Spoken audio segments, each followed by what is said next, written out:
नमस्कार मेरे प्यारे दोस्तों, मैं नीरज कुमार। आज आप लोगों के लिए साइंस का एक नया चैप्टर क्लास 9th का है, मोशन। ठीक है, फिजिक्स का फर्स्ट चैप्टर है।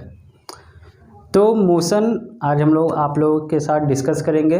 मोशन में क्या क्या चीज़ें हैं, क्या एग्ज़ाम में आने लायक इम्पॉर्टेंट होती है, और मोशन में कौन कौन से नए टर्म्स हैं जो हमें क्लास 9th में पहली बार इंट्रोड्यूस होते हैं, उसके बारे में हम लोग बात करेंगे और पूरा चैप्टर कवर करने की कोशिश करते हैं।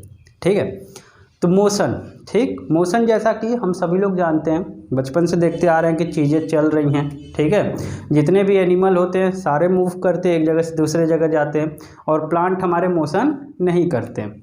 ठीक है, लेकिन बर्ड हो गया फ्लाई करता है, ह्यूमन बीइंग एक जगह से दूसरे जगह मूव करते हैं, जितने एनिमल होते हैं वो सारे भी मूव करते हैं। ठीक है, तो ये होता है मोशन।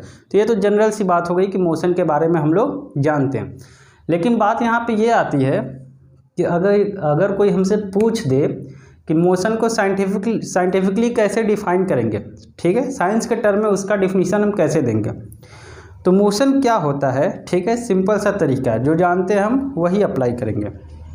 हम लोग क्या करते हैं, मूव करते हैं, एक जगह से दूसरे जगह जाते हैं। जाने में हम लोग क्या करते हैं, डिस्टेंस कवर करते हैं, और एक जगह से दूसरे जगह जाने में कुछ टाइम कंज्यूम होता है। ठीक है, तो मोशन का डिफिनीशन भी इसी से बनता है। ठीक, the change in the position of object with respect to time, then we said that the object is in motion। ठीक है, फिर से देख लीजिए मोशन क्या होता है। ठीक है, motion the change in position or, ठीक है, distance covered by the object with respect to time. ठीक है, तो क्या है कि समय के साथ, ठीक है, एक जगह से दूसरे जगह जब हम मूव करते हैं तो ऑब्जेक्ट क्या करता है, समय कंज्यूम करता है। या तो वो पोजीशन चेंज करेगा तब भी टाइम कंज्यूम करेगा, अगर डिस्टेंस कवर करता है तब भी वो टाइम कंज्यूम करेगा। ठीक है, तो डिफिनीशन हमारा क्या होता है मोशन का, the change in position of the object और the distance covered by the object with respect to time is known as और इज कॉल्ड मोशन। ठीक है, तो मोशन का डिफिनीशन तो हम लोग जान गए। ठीक, लेकिन हम मोशन को कैसे बताएंगे। ठीक है, मोशन को बताने के लिए, ठीक है, कभी कभी हमें धोखा भी होता है। ठीक है, धोखा कैसे होता है, ठीक, साइंस के टर्म्स होते तो हैं बड़े इजी, लेकिन नॉर्मल डेली लाइफ में कभी कभी हमें एक्सपीरियंस भी होता है कि हमने जो पढ़ा है वो तो गलत है। ठीक है, या तो हमने जो पढ़ा है उसे डिटेल में नहीं पढ़ा। ठीक है, तो धोखा कैसे होता है ये देखिए कि आप सभी लोग ट्रेन में सफ़र किए होंगे। ठीक है, जब ट्रेन रेलवे स्टेशन पे खड़ी रहती है, ठीक है, जिस ट्रेन में मान लीजिए हम बैठे हैं, आप बैठे हैं, वो ट्रेन एक प्लेटफॉर्म पे स्टेशन पे खड़ी हुई है। ठीक, और बगल वाली ट्रेन अगर धीरे धीरे मूव करना शुरू करता है तो हमें लगता है कि हमारी ट्रेन मूव कर रही है। ठीक है, जबकि ऐसा नहीं होता है, सामने वाला ट्रेन मूव करता है, हम लोग स्टेशनरी पोजीशन में होते हैं, फिर भी हमें यह फील होता है कि हमारी ट्रेन मूव कर रहा है, सामने वाली ट्रेन रुकी हुई है। और पता कब चलता है, जब सामने वाली ट्रेन हमें क्रॉस करके आगे निकल जाती है और हम विंडो से बाहर देखते हैं तो प्लेटफार्म वही है, लोग वहीं पे हैं, स्टेशन मास्टर वहीं पे, तो हमें पता लगता है वो ये तो हमारी ट्रेन रुकी हुई थी। एक्चुअली मूव कौन कर रहा था, बगल वाली ट्रेन। ठीक, या फिर ऐसे ही हम लोग देख सकते हैं कि जब हम लोग कार से मूव करते हैं और विंडो से बाहर देखते हैं तो उस समय हमें क्या फील होता है कि जितने भी घर हैं, पेड़ हैं, वो सारे बहुत तेज़ी से पीछे के डायरेक्शन में भाग रहे हैं। ठीक है, जबकि होता क्या है, वो पेड़ भी वहीं खड़ा है, घर भी वहीं है, मूव कौन कर रहा है, हम मूव कर रहे हैं। इसीलिए साइंस में मोशन को डिस्क्राइब करने के लिए एक टर्म यूज किया जाता है जिसे हम बोलते क्या हैं, रेफरेंस पॉइंट।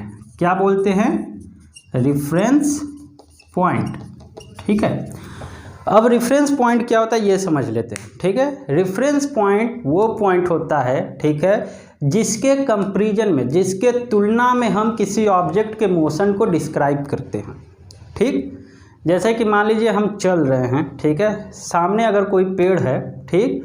अगर उस पेड़ के रेफरेंस में देखा जाए तो अगर पेड़ वहीं पर रुका हुआ है और हम लोग आगे बढ़ जाते हैं तो हम क्या बोलेंगे कि हम मोशन कर रहे हैं विथ रिस्पेक्ट टू, या किसके रिस्पेक्ट में, उस पेड़ के रिस्पेक्ट में, उस ट्री के रिस्पेक्ट में, ठीक है। ऐसे ही सेम होता है। मान लीजिए आप कहिए कि सर हम भी रुके हैं, सामने वाला घर भी वही है, बगल में उसके पेड़ भी वही है, तो हम सब स्टेशनरी में हैं। लेकिन अगर हम उस पेड़ को, उस घर को रेफरेंस मानेंगे तब तो हम रुके हुए। लेकिन अगर हम रेफरेंस पॉइंट ट्री और हाउस से चेंज करके सन को मान ले, सूरज को मान ले, तो ऐसे कंडीशन में तब तो पूरा पृथ्वी ही मूव कर रही है, ठीक है। पूरा अर्थ हमारा क्या करता है, सन के चारों तरफ चक्कर लगाता है। तो ऐसे कंडीशन पे इस अर्थ पे रहने वाले जितने भी ऑब्जेक्ट है, चाहे वो घर हो, पेड़ हो, हम है, गाड़ी हो, ट्रेन हो, एरोप्लेन हो, बस हो, जो भी कुछ हो, ठीक है, एनिमल हो, चिड़िया हो, फिश हो, वाटर हो, जो भी चीज़ इस प्लेनेट पे, इस अर्थ पे प्रेजेंट है, वो सारे के सारे मोशन में है। लेकिन किसके रिस्पेक्ट में, उस सन के रिस्पेक्ट में, उस मून के रिस्पेक्ट में, उस स्टार के रिस्पेक्ट में, ठीक है। तो हमने क्या किया, अपना रेफरेंस पॉइंट अर्थ पे के ऑब्जेक्ट से उठा करके स्पेस में ले गए और मून और सन को, स्टार को, इन सब को मानने लगे, ठीक है। तो ऐसे कंडीशन में हम क्या कहेंगे कि पूरा पूरा हमारा अर्थ जो है मोशन में है। तो मोशन को डिस्क्राइब करने के लिए हमें एक टर्म दिया जाता है जिसे हम क्या बोलते हैं, रेफरेंस पॉइंट। रेफरेंस पॉइंट समझ में आया? जिस रेफरेंस पॉइंट वो ऑब्जेक्ट होता है जिसके कंपैरिजन में हम अपने मोशन को डिस्क्राइब करते हैं, ठीक है। फिर अब आता है हमारा अगला टॉपिक है कि मोशन इन स्ट्रेट लाइन, ठीक। मोशन तो बहुत होते हैं, ठीक है। ऐसा तो नहीं कि हमें कहीं जाना है तो हम सीधे रास्ते पकड़ के चलते चले जाए और अपने डेस्टिनेशन पे पहुंच जाए, नहीं होता ना। कई जगह टर्न लेने पड़ते हैं, घूमना पड़ता है, कभी कभी तो यू टर्न लेना पड़ता है, ठीक है। तो ऐसे कंडीशन में मोशन कई तरह के होते हैं, लेकिन हमें यहाँ पे पढ़ना क्या है, मोशन इन स्ट्रेट लाइन, ठीक है। मान लीजिए कि एक ऑब्जेक्ट है, ठीक है, ऑब्जेक्ट है कोई, या फिर ऐसे सिंपल वे में समझ लीजिए कि आप लोग कार में बैठे हुए हैं, हम सभी लोग, ठीक है, पिकनिक मनाने जा रहे हैं। और पिकनिक मनाने कैसे जा रहे हैं, हाईवे पकड़ लिए जो कि एकदम स्ट्रेट है, ठीक है। हाईवे ज़्यादा टर्न और नहीं करता, एकदम सीधे चला जाता है। तो मान लीजिए हाईवे पकड़ लेते हैं, ठीक। ये पॉइंट ए, ये बी, ये सी और ये हो गया डी, ठीक है। इसको ओ मान लेते हैं। ओ हमारा क्या है, ओरिजिन है।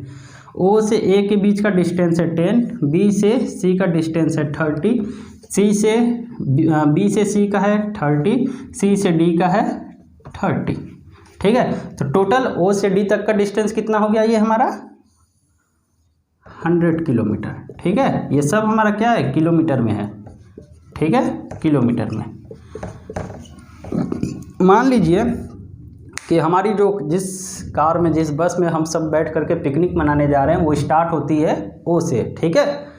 तो ओ से जब स्टार्ट करती है तो ओ से चल करके ए पे पहुंचा, ए से चल के बी पे, बी से सी, सी से डी पे पहुंचा, ठीक है। डी कहाँ है, हमारा पिकनिक पॉइंट है, हमारा स्पॉट है, वहीं तक हमको जाना था, ठीक है।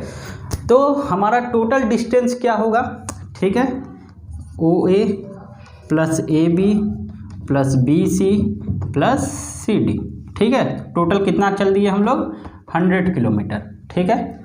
अगर मान लीजिए वहाँ से हम लोग रिटर्न हुए और वापस आ करके हम लोग बी पे रुक गए, ठीक है। बी पे क्या है, होटल है, ठीक है भाई। गए, वापस आए, भूख लगेगी, खाएंगे पिएंगे, होटल पे हम लोग रुक गए।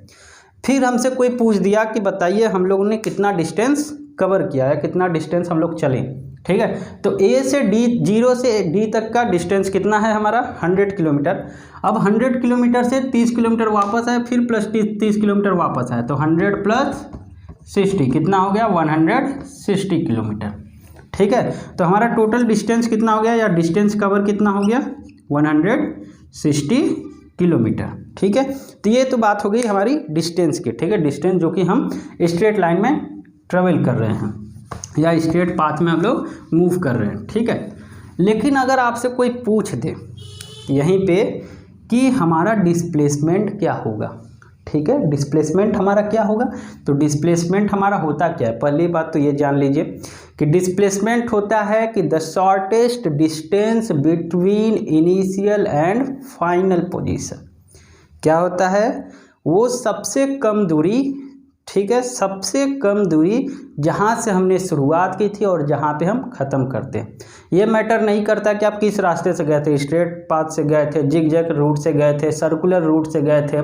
बस मैटर ये करता है कि जहाँ से शुरू किए थे और जहाँ पे ख़त्म किए उन दोनों के बीच का सबसे शॉर्टेस्ट डिस्टेंस जो होगा, मिनिमम जो दूरी होगी, उसी को हम डिस्प्लेसमेंट करते हैं। तो ऐसे कंडीशन में 0 से b तक का हमारा डिस्प्लेसमेंट क्या हो जाएगा, 0 से b तक का, तो 10 + 30 कितना हो गया, 40 किलोमीटर। ठीक है, चले उतना ही है। ऑब्जेक्ट हमारा O से स्टार्ट किया, D गया, D से फिर वापस B आया, तो ऐसे कंडीशन में डिस्टेंस तो हमारा 160 किलोमीटर होगा, लेकिन डिस्प्लेसमेंट सिर्फ 40 किलोमीटर होगा। ठीक, अब आते हैं सर डिस्टेंस और डिस्प्लेसमेंट का डिफिनीशन बता दीजिए। ठीक है, तो डिस्टेंस हमारा क्या होता है, डिस्टेंस मतलब होता है कि the actual path covered by object is known as distance. Actual path, ठीक है, चाहे जैसे भी रास्ते पर जाए, सर्कुलर जाए, जिगजैग जाए, स्ट्रेट पाथ में जाए, जो भी रास्ता वो कवर कर रहा है, जो एक्चुअल पाथ वो चला है वही हमारा डिस्टेंस होता है। और जो शॉर्टेस्ट डिस्टेंस होता है इनिशियल और फाइनल पोजीशन के बीच में, उसे हम डिस्प्लेसमेंट कहते हैं। ठीक, तो डिफिनीशन लिख लीजिए।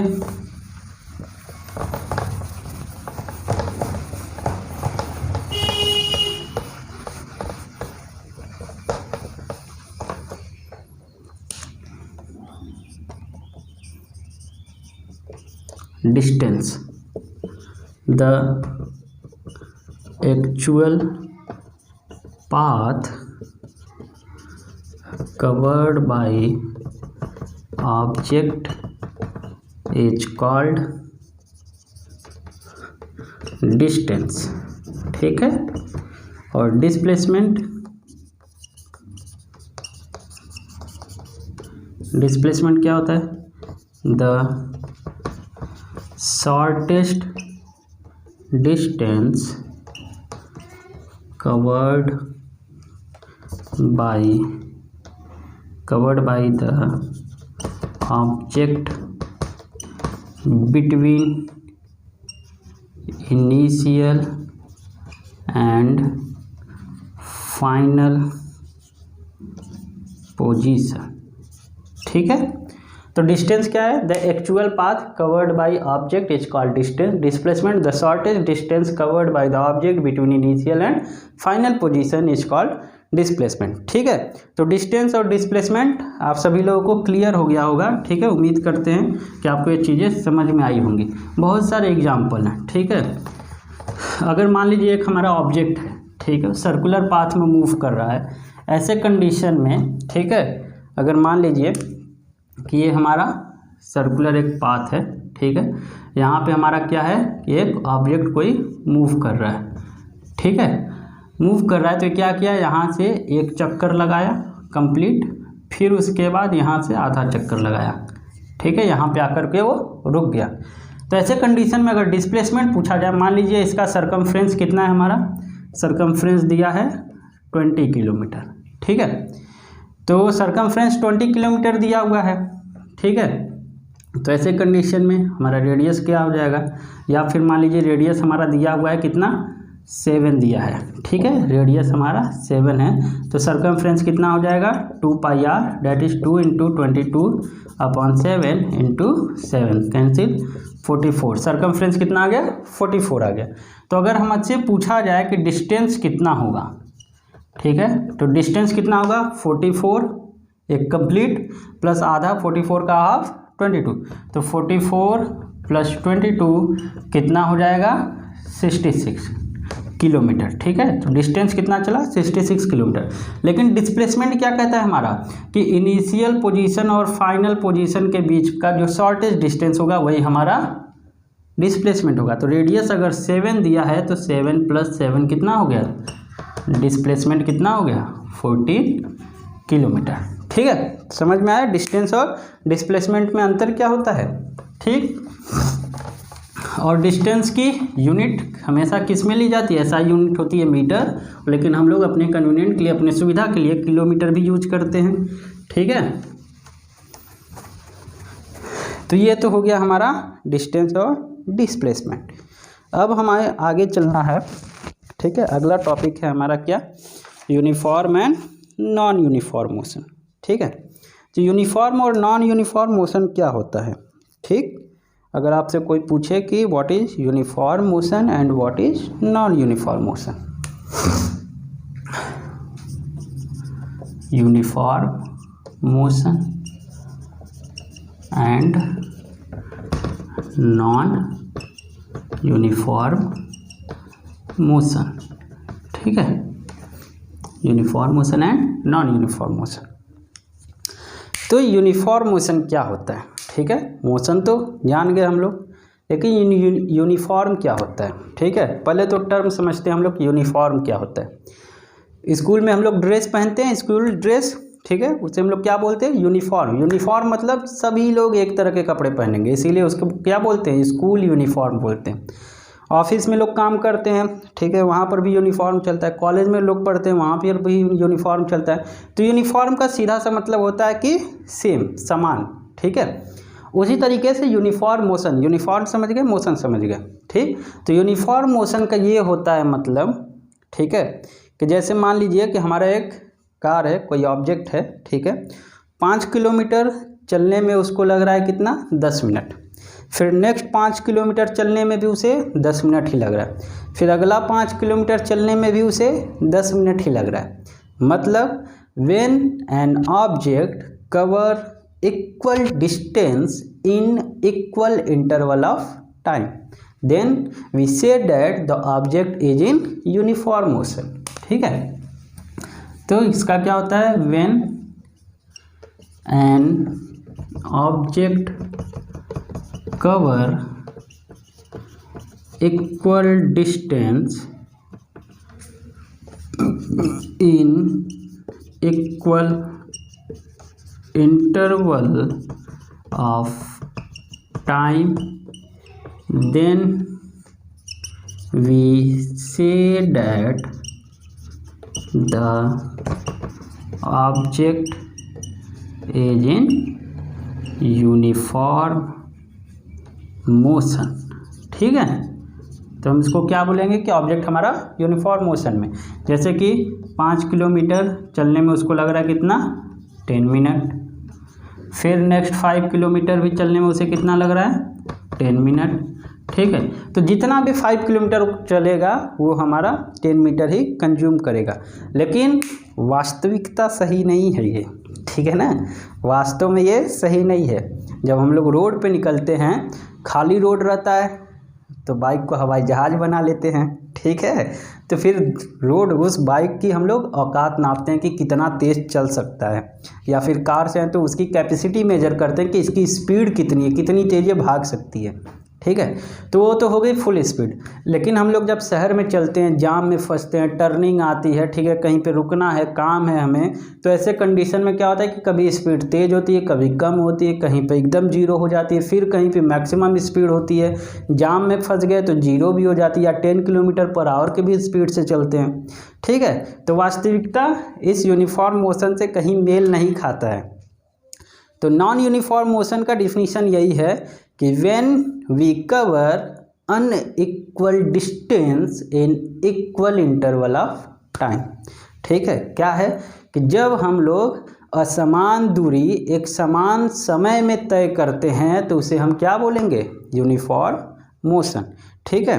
तो नॉन यूनिफॉर्म मोशन, ठीक है। तो उसका भी डिफिनीशन यही होगा, बस खाली क्या हो जाएगा, when an object cover unequal distance in equal interval of time, then we say that the object is in non-uniform motion, ठीक है। 5 किलोमीटर चलने में 10 मिनट लग रहा है, 15 किलोमीटर चलने में भी 10 मिनट ही लग रहा है। कभी कभी क्या कर रहा है वो कि 0 किलोमीटर भी चला लेकिन 10 मिनट कंज्यूम कर गया, ठीक है। तो इसको हम क्या बोलेंगे, नॉन यूनिफॉर्म मोशन, ठीक है। हम लोग क्या करते हैं कि जब क्रिकेट देखते हैं तो क्रिकेट में भी हमें दिखाता है, ठीक है, कि बॉल, जो बॉलर है कितने की स्पीड से बॉल फेंक रहा है, ठीक है। उसमें क्या करता है, डिस्टेंस दिखाता है, टाइम दिखाता है, ठीक है। तो इसीलिए हम उसको क्या बोलते हैं, उसको या तो ग्राफ के थ्रू रिप्रेजेंट करता है, ठीक, या फिर जब हम रोड पे चलते हैं तो रोड पे भी लिखा होता है, साइन बोर्ड जो होता है उस पर भी लिखा होता है speed limit 15 kilometre per our, 40 kilometre maximum speed 40 kilometre per our, ठीक है। या रोड ख़राब है या बहुत ज़्यादा बिजी रोड है, स्कूल है, हॉस्पिटल है, तो उस पर लिखा होता है 20 kilometre per our speed limit है, ठीक है। तो रिस्ट्रिक्शन लिखा होता है, तो उससे हमें पता चला कि हमें कितने की स्पीड में मैक्सिमम चल सकते हैं, ठीक है। तो यहाँ तक हम लोगों ने पढ़ लिया कि uniform and non uniform motion क्या होता है, ठीक। अब अगला टॉपिक है हमारा, इसमें हमें लोगों को पढ़ना है कि स्पीड क्या होती है, ठीक। स्पीड क्या होती है, ठीक है। स्पीड हम लोग पहले भी 1-2 बार पढ़ चुके हैं लोअर क्लासेस में भी कि स्पीड क्या होती है, ठीक है। स्पीड अगर आपसे कोई पूछ दे कि बेटा स्पीड क्या होती है, तो कहोगे कि सर स्पीड ये कौन से चिड़िया की नाम है। स्पीड पढ़े हो आप लोग यार, ऐसी कोई नई टर्म नहीं है जो 9th में आप लोग को एकदम नया से स्पीड दे दिया, ठीक है। स्पीड क्या होती है कि जितना डिस्टेंस आप कवर कर रहे हो, ठीक है, उस डिस्टेंस को कवर करने में कितना टाइम लगता है उसी को हम स्पीड बोलते हैं, ठीक है। या फिर द रेट ऑफ मोशन को भी स्पीड कहते हैं, ठीक है। क्या होता है, the rate of motion is also called speed, ठीक है। तो रेट ऑफ मोशन कैसे, रेट मतलब मोशन पता है डिस्टेंस कवर करने में टाइम लग रहा है, ठीक है। लेकिन स्पीड क्या होती है कि कितने तेज़ी से आप उस कितने कम समय में या कितने समय में उस पर्टिकुलर डिस्टेंस को आप कवर करते हैं, ठीक है, उसी को हम स्पीड बोलते हैं। या फिर स्पीड इक्वल टू न्यूमेरिकली अगर इसे हम लिखें तो स्पीड इक्वल टू होता है हमारा डिस्टेंस अपॉन टाइम, ठीक है।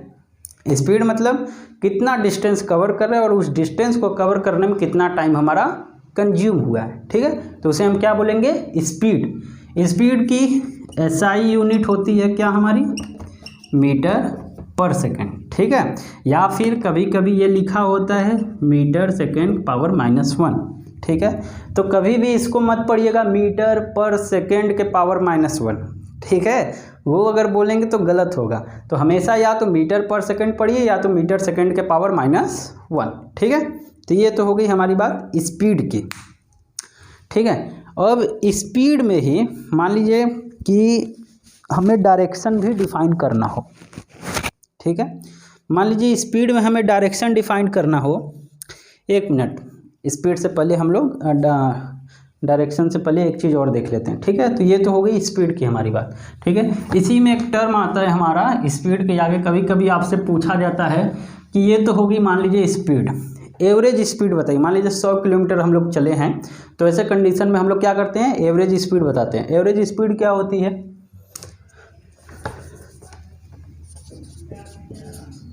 Average speed equal to total distance covered upon total time taken, ठीक है। कि टोटल डिस्टेंस कितना भी हम चलें, इनिशियल पॉइंट से लेकर फाइनल पॉइंट तक के बीच की जो दूरी है उसको मेजर कर लीजिए, और इनिशियल पॉइंट से फाइनल पॉइंट जाने में कितना टाइम लगा है वो नोट कर लीजिए, और उस डिस्टेंस को अगर टोटल टाइम से हम लोग डिवाइड कर दें तो हमें एवरेज स्पीड मिल जाएगी, ठीक है। तो एवरेज स्पीड ये होती है कि एवरेज स्पीड क्या होता है, the total distance covered by an object and the total time divided by the total time taken is known as average speed, ठीक है। तो ये हो गई हमारी एवरेज स्पीड। अब स्पीड में ही अगर हम लोग डायरेक्शन डिफाइन कर दें, ठीक है, तो डायरेक्शन डिफाइन कर देंगे तो वो हमारी स्पीड क्या है, वेलोसिटी में कन्वर्ट हो जाती है, ठीक है। लोग पूछते भी हैं अक्सर कि चलिए बताइए कि स्पीड और वेलोसिटी में क्या डिफरेंस होता है, ठीक है। तो स्पीड क्या है कि normal distance covered by object is divided by time taken, ठीक है। और उसके बाद the speed in specific direction is known as velocity, ठीक है। वेलोसिटी क्या होती है, वेलोसिटी ठीक है, वेलोसिटी होती है कि स्पीड डिफाइन इन फिक्स्ड और particular direction is known as velocity. ठीक है, तो जब हम स्पीड को एक डायरेक्शन दे दें, एक डायरेक्शन में स्पीड को ले जाते हैं, तो उसको हम क्या बोलेंगे? वेलोसिटी बोलते हैं। ठीक है, और वेलोसिटी में भी हमारा आता है क्या कि एवरेज वेलोसिटी क्या होती है। ठीक है, तो जैसे हम लोगों ने एवरेज स्पीड पढ़ा था वैसे ही एवरेज वेलोसिटी भी है, लेकिन बस फ़र्क इतना है कि वहाँ पे हम क्या करते थे, टोटल डिस्टेंस को टोटल टाइम से हम लोग डिवाइड कर देते थे, और यहाँ पे हमें क्या करना है कि एवरेज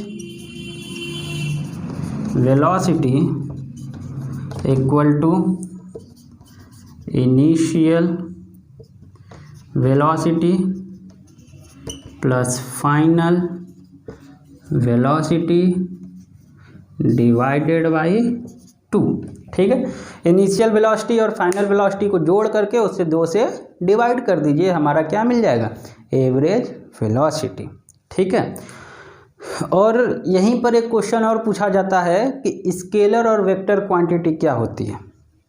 ठीक है, तो स्केलर क्वांटिटी वो क्वांटिटी होती है जिसमें कि सिर्फ और सिर्फ मैग्नीट्यूड हो, मैग्नीट्यूड मतलब न्यूमेरिकल वैल्यू हो, और डायरेक्शन डिफाइन न किया जाए, उसे हम बोलते हैं स्केलर क्वांटिटी। और वेक्टर क्वांटिटी वो होती है जिसमें कि हम स्पीड के साथ साथ डायरेक्शन, मैग्नीट्यूड के साथ साथ हम डायरेक्शन भी डिफाइन करते हैं, उसे हम क्या बोलते हैं? Vector quantity.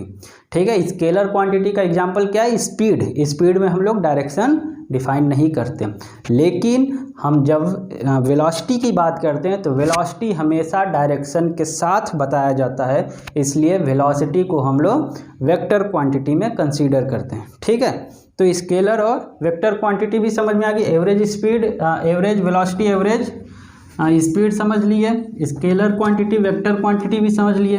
ठीक है,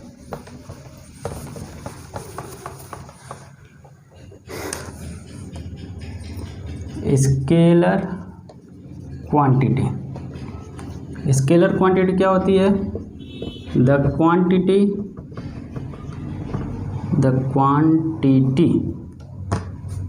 only with magnitude is called scalar quantity. ठीक है, लेकिन वेक्टर क्वांटिटी क्या होती है? द क्वांटिटी हैविंग मैग्नीट्यूड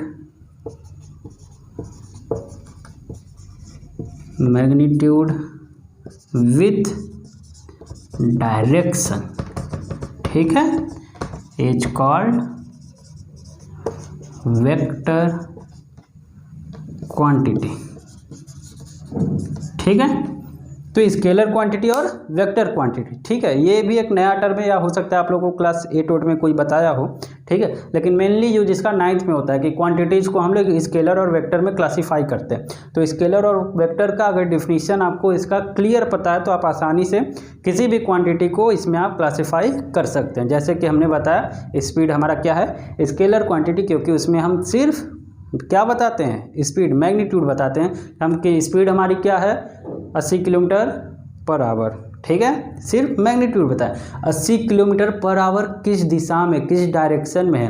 ठीक, लेकिन जब हम बोलेंगे कि 80 kilometre per hour in north, 80 kilometre per hour south, तो ऐसे कंडीशन में हम वेलोसिटी की बात करेंगे, क्योंकि वेलोसिटी में हम लोग मैग्नीट्यूड के साथ साथ डायरेक्शन की भी बात करते हैं। ठीक है, तो हम लोग स्पीड और वेलोसिटी कवर कर लिए। ठीक है, अब आगे हम लोगों को मिलेगा इसी में क्या है हमारा, हाँ, इसका एक्सेलरेशन है। ठीक है, नेक्स्ट टर्म है हमारा एक्सेलरेशन। ठीक है, एक्सेलरेशन क्या होता है? कि rate of change of velocity, ठीक है। मान लीजिए कि हम लोग क्या करते हैं, ट्रेवल कर रहे हैं, ठीक है, किसी कार से, बस में या ट्रेन में मूव कर रहे हैं। तो मान लीजिए कि 10 किलोमीटर हम लोग 10 मिनट में कवर किए, फिर अगला 10 किलोमीटर, ठीक है, हम लोग 8 मिनट में कवर किए, फिर अगला 10 किलोमीटर 6 मिनट में कवर किए, अगला 10 किलोमीटर 4 मिनट में कवर किए, ठीक है ना। देख रहे हैं यहाँ पे डिस्टेंस हमारा सेम है लेकिन टाइम घटते जा रहा है, इसका मतलब स्पीड हमारी कंटिन्यूअसली बढ़ रही है, ठीक है। तो एक्सेलरेशन का डिफिनीशन ही यही होता है कि rate of change of velocity, कि किस रेट से, किस गति से हमारा वेलोसिटी चेंज हो रहा है, उसी को हम एक्सेलरेशन बोलते हैं, ठीक है। एक्सेलरेशन समझ में आया।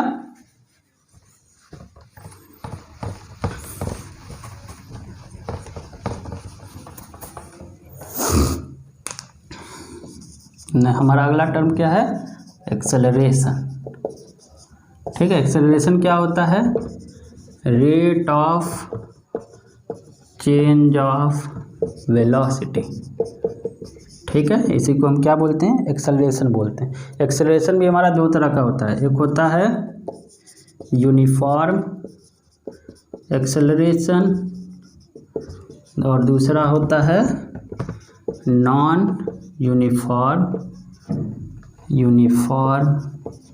एक्सेलरेशन, या फिर इसी को हम लोग ऐसे भी, या एक तो दो ये हो गया, और एक होता है पॉजिटिव एक्सेलरेशन और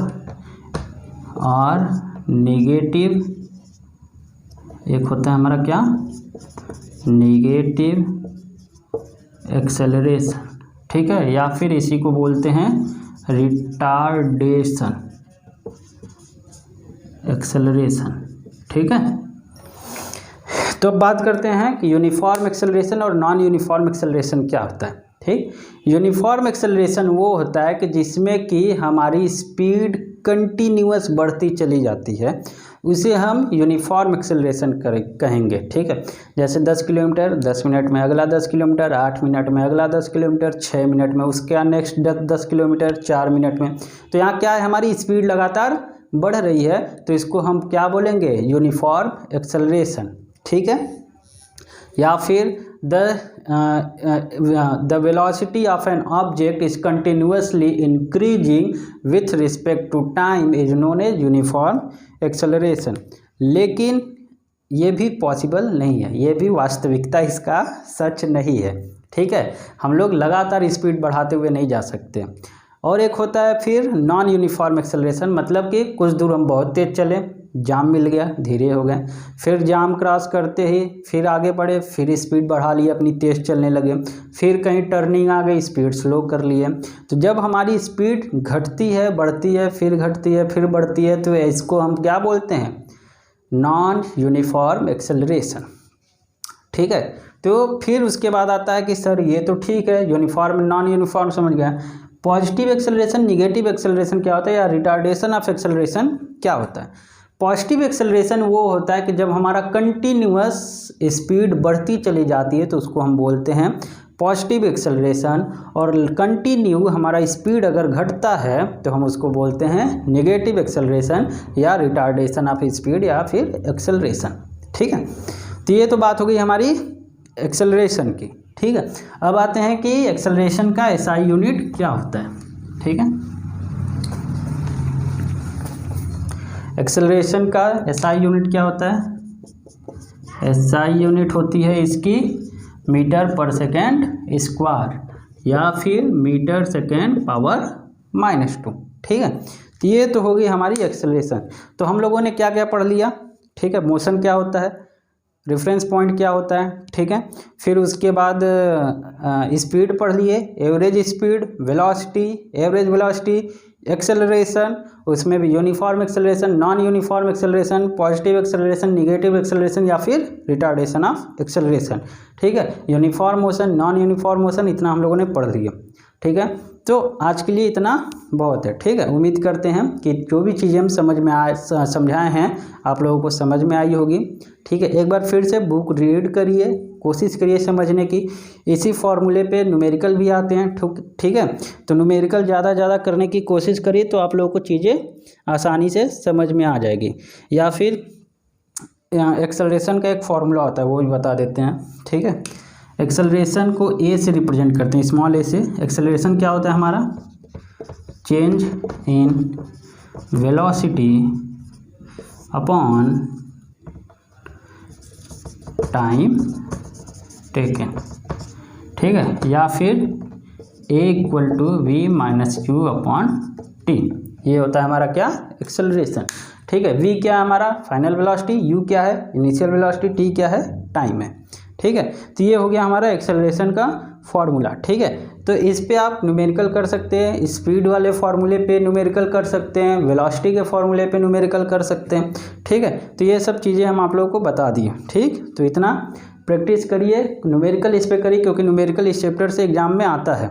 ठीक है, और ये टर्म काफ़ी इंपॉर्टेंट होता है। अक्सर इसका डेफिनेशन पूछा जाता है, इसका न्यूमेरिकल रिप्रेजेंटेशन पूछा जाता है, इस पे क्वेश्चन आते हैं। ठीक है, ऐसा यूनिट पूछा जाता है।